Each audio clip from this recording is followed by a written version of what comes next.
அன்பு ஆன்மீக தமிழ் அன்பர்களே நண்பர்களே, உங்கள் அனைவருக்கும் தமிழ் யூடியூப் சேனலின் இனிய தமிழ் வணக்கம்.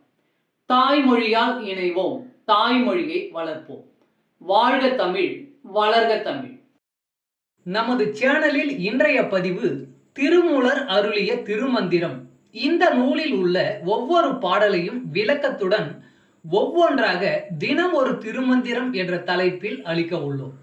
இதனை ஆன்மீக அன்பர்களாகிய நீங்கள் கேட்டு சிவனருள் பெற்று பலன் பெற வேண்டியும், மேலும் இப்பதிவு உங்களுக்கு பிடித்திருந்தால் இப்பதிவிற்கு லைக் மற்றும் ஷேர் செய்தும், அது மட்டுமல்லாமல் இதுவரை இந்த சேனலுக்கு நீங்கள் சப்ஸ்கிரைப் செய்யவில்லை என்றால் இந்த சேனலுக்கு சப்ஸ்கிரைப் செய்து ஆதரவு அளிக்கவும் அன்புடன் கேட்டுக்கொண்டு இப்பதிவினை தொடர்கிறேன். வாருங்கள், தினம் ஒரு திருமந்திரம் அறிவோம். திருமந்திரம் என்னும் நூல் திருமூலரால் தமிழில் அருளப்பட்ட சிவ ஆகமம் ஆகும். சைவ திருமுறைகளின் வரிசையில் திருமந்திரம் 10வது திருமுறையாக வருகிறது. 9 தந்திரங்களாக வகுக்கப்பட்ட இந்நூல் 3000 பாடல்களை கொண்டது.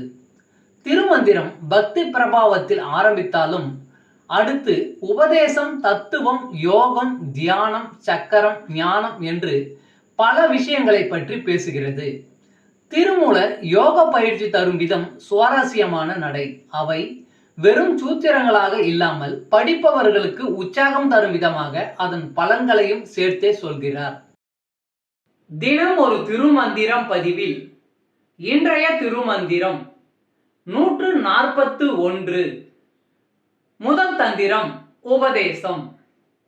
திருவடி ஞானம். சந்திப்பது நந்தி தன் திருத்தாளினை, சிந்திப்பது நந்தி செய்ய திருமேனி, வந்திப்பது நந்தி நாமம் என் வாய்மையால், புந்திக்குள் நிற்பது நந்தி பொற்பாதமே. சந்திப்பது நந்தி தன் திருத்தாளினை, சிந்திப்பது நந்தி செய்ய திருமேனி, வந்திப்பது நந்தி நாமம் என் வாய்மையால், புந்திக்குள் நிற்பது நந்தி பொற்பாதமே. பாடலின் விளக்கம்.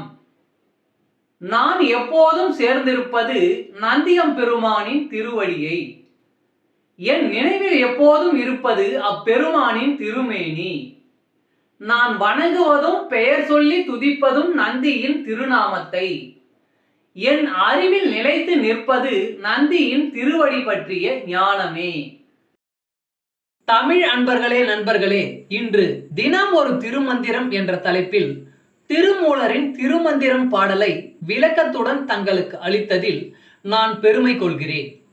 மேலும் இப்பதிவு உங்களுக்கு பிடித்திருக்கும் என்று நான் மிகவும் நம்புகிறேன். இப்பதிவு ஏதாவது ஒரு வகையில் உங்களுக்கு பயன்பட்டால் அதில் எனக்கு மிக்க மகிழ்ச்சி. வாழ்க வளமுடன். இறை அருள் பெறுவோம், இன்பமாய் வாழ்வோம். சர்வம் சிவமயம். அன்பு ஆன்மீக தமிழ் அன்பர்களே நண்பர்களே, இவ்வீடியோ பதிவினை கேட்டு இன்புற்று ஆதரவு அளித்த அனைத்து தமிழ் உள்ளங்களுக்கும் எங்கள் உள்ளம் கனிந்த நன்றி. மேலும் இப்பதிவு உங்களுக்கு பிடித்திருந்தால் லைக் மற்றும் ஷேர் செய்தும், இதுவரை இந்த சேனலுக்கு நீங்கள் சப்ஸ்கிரைப் செய்யவில்லை என்றால் சப்ஸ்கிரைப் செய்து பெல் பட்டனையும் அழுத்தி ஆதரவு அளிக்கவும் அன்புடன் கேட்டுக்கொள்கிறோம். மிக்க நன்றி. அடுத்த பதிவில் உங்களை விரைவில் சந்திக்கும் வரை உங்களிடமிருந்து விடை பெறுவது தமிழ் யூடியூப் சேனல்.